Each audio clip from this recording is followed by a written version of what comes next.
Hey everybody, welcome back to the channel. In today's video, I'm going to show you 3 lesson ideas you can implement in your classrooms using the sampler from Bandlab. The reason I'm using Bandlab today is for accessibility. All you need is an internet connection to get started, as it is a web-based DAW. This means that there is no barrier to entry, like having to pay for an app or having to have a specific iOS device or Android device.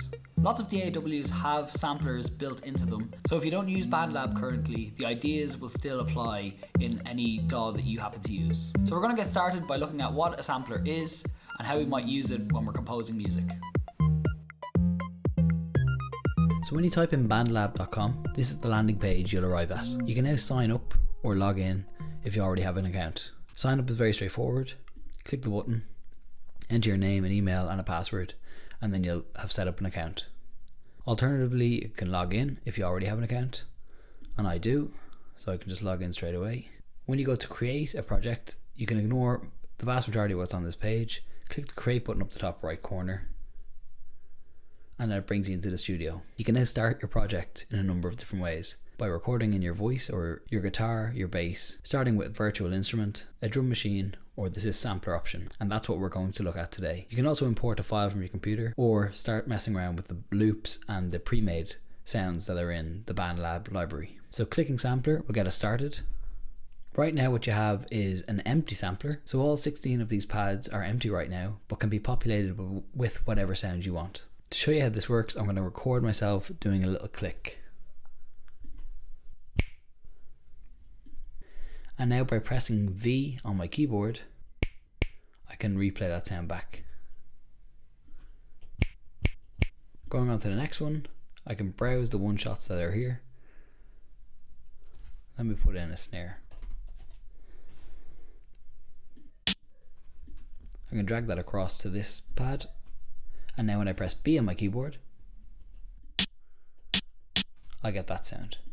So that's how the sampler works. You can also import audio files from your computer and populate the pads that way, and you've got a total of 16 available to you.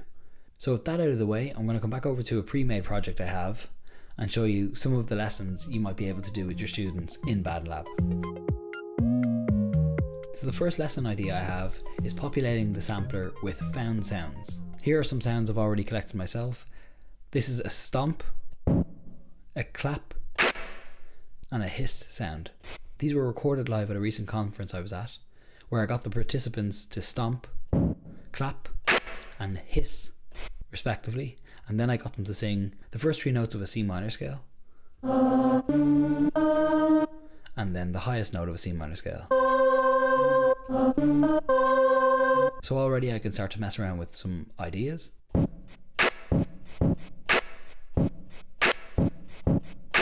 Or I can come over here to my MIDI editor button, and that way I can draw in exactly where I want the sounds to happen, and I have a bit more control about how that occurs.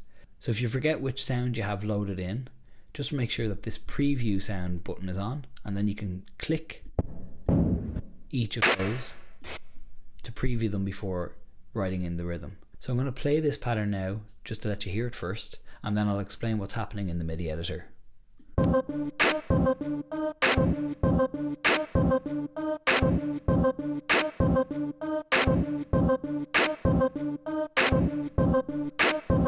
So in the viewer right now, what you can see are numbers up the top here: 1, 1.2, 1.3 and 1.4. Each of those numbers represents beats 1, 2, 3 and 4 of bar 1 respectively.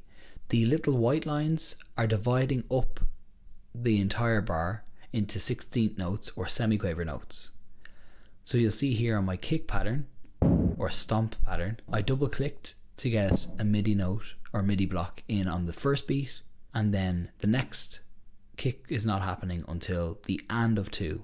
1 E and A, 2 E and A.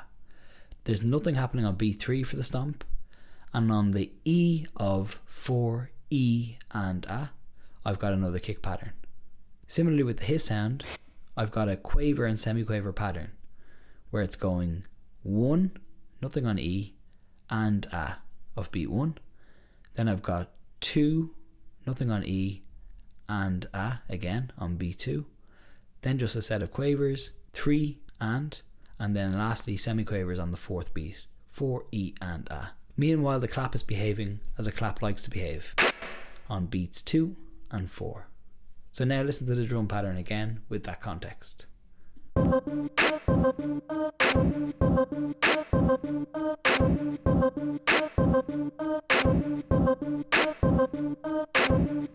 The slightly grayed out MIDI blocks in bars 2, 3 and 4 are just indicating that I've looped bar 1 by dragging that region out on the timeline up above. So this project or lesson might take up a couple of weeks of term time. You would start obviously by introducing the students to what a sampler does and how to use it in Bandlab specifically.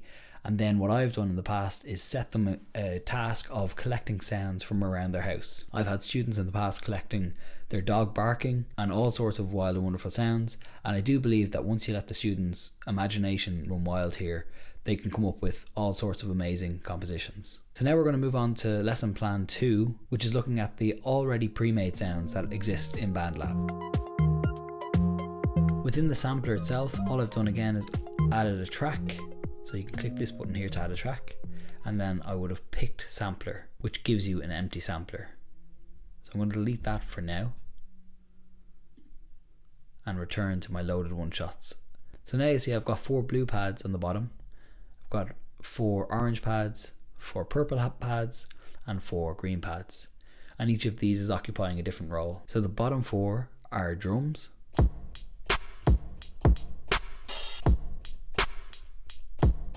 so again the keyboard buttons are corresponding to each of the pads here. So when I press V on my keyboard, I've loaded in a kick sound, and I'll show you how to do that in a moment. On B I've got a snare sound, on N I've got a hi-hat sound, and on M I have an open hi-hat.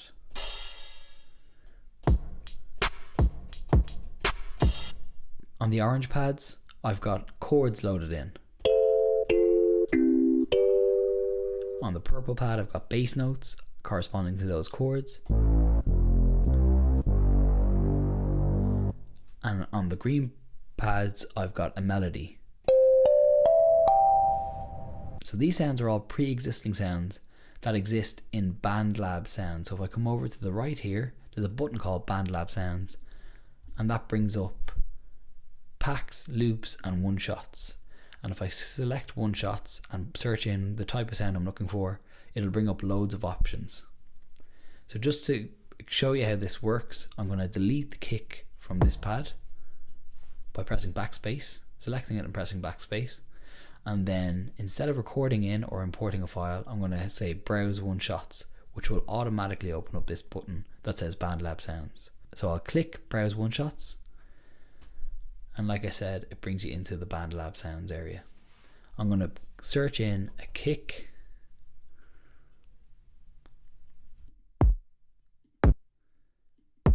and when I'm happy with one I've found, I'll drag that into the pad over here. Now when I press V, that kick is there and ready to go. So the lesson this time is using the pre-made sounds to learn about backing chords. So I've done this with a class before where we're trying to learn common chord progressions in songs, and what you'll hear on the orange pads here is pre-made chords of A minor, F major, C major and G major, which in Roman numerals is 6, 4, 1, 5, and which is a very common chord progression found in many songs.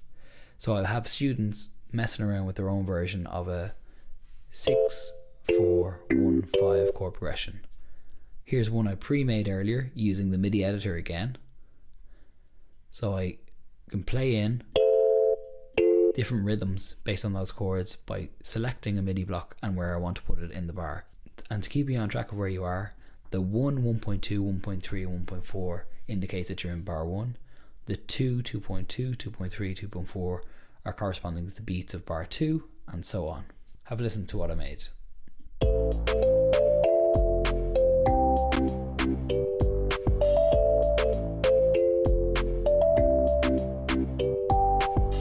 So now we're going to move on to the third and final lesson plan idea I had, which is to do with remixing. So now on this track I've named Mystery Guest. I have another sampler with preloaded sounds. I got these sounds by extracting the vocal from a very famous song. The reason why I'm calling it Mystery Guest is I want to see if you can guess who it is and what song it's from before I give away the answer. So I would have cut up the song and added in the snippets of the song that I wanted with this a cappella track. And just to mention the website I used to extract the vocal, it's moises.ai, which is an artificial intelligence website which can do automatic track separation. You can do vocals, bass, drums, and whatever else you want. So I'm going to play a few of these and you can try and figure out who it is.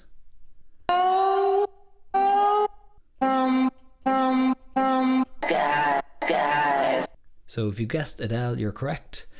And then the song is Skyfall. So I'll play these in order now and you'll be able to hear it. So again, I'm just pressing V on my keyboard, B on my keyboard, and the pads correspond to those buttons.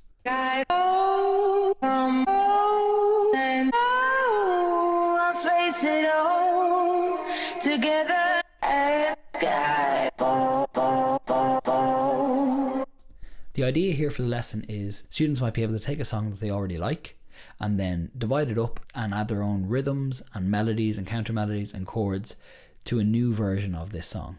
I've also done something here which I'll explain in a moment, but I've taken that fall and put it on the or pad. And I've taken that one note and I've pitched it around to make up a harmonic minor scale. So how I did this, just to show you, I'll delete this one.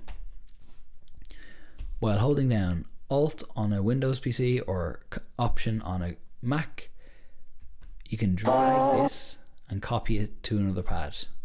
And now if I press R and T, they're the same note, they're the same audio, and therefore the same note. But if I want to make this a scale, I can go to the T pad and move this up 2 semitones, which will give me C and D. Then I went to my Y pad, did the same thing, moved it up 3 semitones, so that now it's C, D, E flat. And I did this the whole way up to make a C harmonic minor scale. So you can start to make melodies.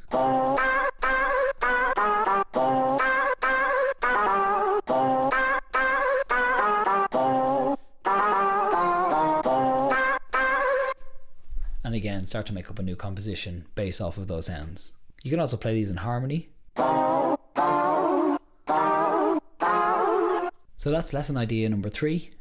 The final thing I want to go through is just what all of these knobs do and the play modes that you can access. So the volume is fairly straightforward. It will output the volume louder or softer depending on what you do with this knob. The pan is about where the sound sits in the stereo field, left, right, or center.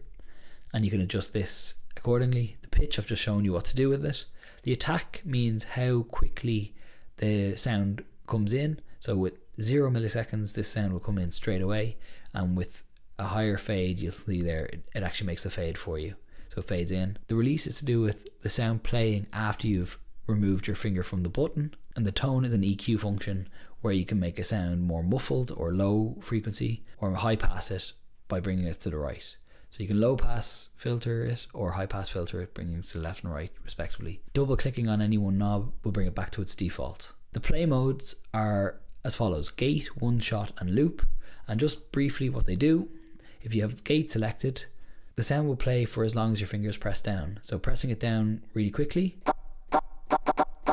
will only play that snippet. Holding it down for the full sound will let you hear the whole sound.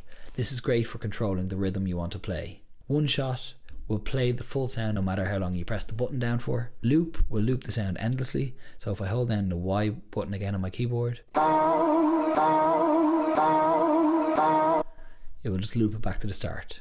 And just lastly, I'm going to show you what grouping does. If I select this hi-hat sound, which is on N, and I add it to group 1, and I select this open hi-hat sound and I add it to also group 1, then N and M are linked. So if M is playing and I press N, it'll cut off that sound. This is great for when you want to emulate what happens in an open and closed hi-hat situation. So that's it for today's video. I hope you found these lesson ideas helpful. And if you have, please consider hitting the subscribe button. If you'd like to own this specific project with all of the sounds that you hear today, I'm sharing that with my Patreons over on Patreon, so check out that link below. It's in the description box below this video. I'll finish by just showing that you're able to collaborate with people by hitting the button up here on the top right, and then copying the link, and that link is now shared with my Patreons in the €5 tier. So if you want this project and want to check out everything I've done in this project, you can do that via Patreon. Thank you so much for watching. This has been David Kennedy, and I'll see you in the next one.